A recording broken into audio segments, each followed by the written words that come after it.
नमस्ते, regional flavours में आपका स्वागत है। अगर आप चैनल पे नए हैं तो चैनल को सब्सक्राइब कीजिए और बेल आइकन दबाना बिल्कुल मत भूलिए। आलू तो सबके फेवरेट होते हैं, तो आज हम बनाने वाले हैं आलू कतली। इसके लिए हम लेंगे 4 से 5 मध्यम आकार के आलू और इनका छिलका उतारकर अच्छी तरह से धुलकर गोल गोल टुकड़ों में काट लेंगे। ये देखिए, जिस तरह से मैं इसके गोल गोल टुकड़े कर रही हूँ उस तरह से हम इसके टुकड़े कर लेंगे और टुकड़ों को हम इतना मोटा रखेंगे। अब हमने सारे आलू को काट लिया है। अब हम इसे एक गहरे बर्तन में ट्रांसफर कर देंगे और इसे एक बार पानी से धुल लेंगे। इसको काटने के बाद इसको धुलना इसलिए ज़रूरी है कि इसका एक्सेस स्टार्च निकल जाए और कटे हुए आलू को इस पानी में से हम छान लेंगे। ये देखिए, पानी हमारा सफ़ेद हो गया है तो एक्सेस स्टार्च इसमें से निकल गया है। अब हमारे आलू बिल्कुल बनने के लिए तैयार हैं। अब हम एक बर्तन में पचफोरन बना लेंगे। इसमें हम लेंगे राई, जीरा, सौंफ, मेथी और मंगरेल। मंगरेल को बहुत सारी जगहों पे कलौजी भी कहते हैं। इसकी टोटल क्वांटिटी हम 1 टीस्पून लेंगे।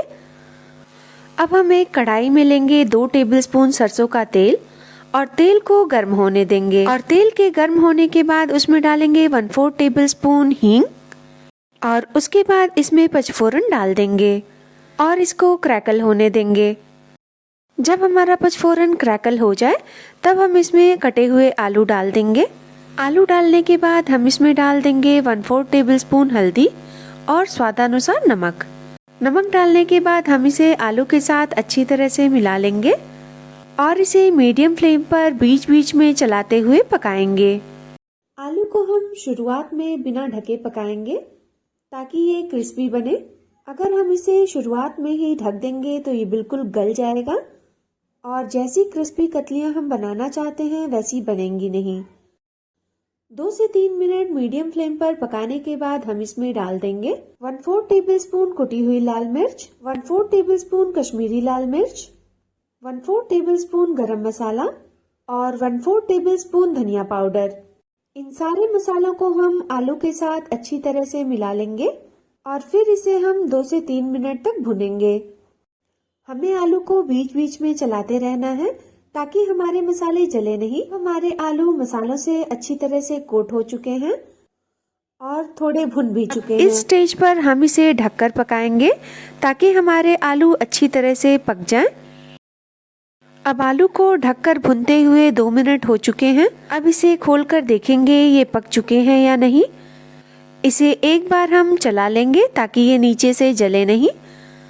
अब हमारे आलू बिल्कुल अच्छी तरह से पक चुके हैं और ये सुनहरे हो चुके हैं और सारे मसालों का स्वाद आलू में अच्छी तरह से घुल चुका है। अब हम इसमें डाल देंगे बारीक कटी हुई हरी धनिया और हरी धनिया डालकर भी हम इसे थोड़ी देर भून लेंगे ताकि हमारे आलू सौगी न हो जाएं। धनिया डालकर भी हमने इसे 30 से 40 सेकंड तक भून लिया है और हमारी आलू की कतली बनकर तैयार है। आप इसे चावल दाल के साथ भी खा सकते हैं या फिर इसमें थोड़ा सा चाट मसाला और थोड़ा सा नींबू डालकर ऐसे भी खा सकते हैं। अगर वीडियो अच्छी लगी हो तो वीडियो को लाइक कीजिए, चैनल को सब्सक्राइब कीजिए और बेल आइकन दबाना बिल्कुल मत भूलिए ताकि फ्यूचर वीडियोस की नोटिफिकेशन आपको मिलती रहे। अगर आपके भी फ्रेंड्स में किसी को मेरी तरह ही खाना बहुत पसंद है तो उसके साथ शेयर करना ना भूलें। अपना और अपने परिवार का ध्यान रखिए। आपसे मिलते हैं हम अगली वीडियो में।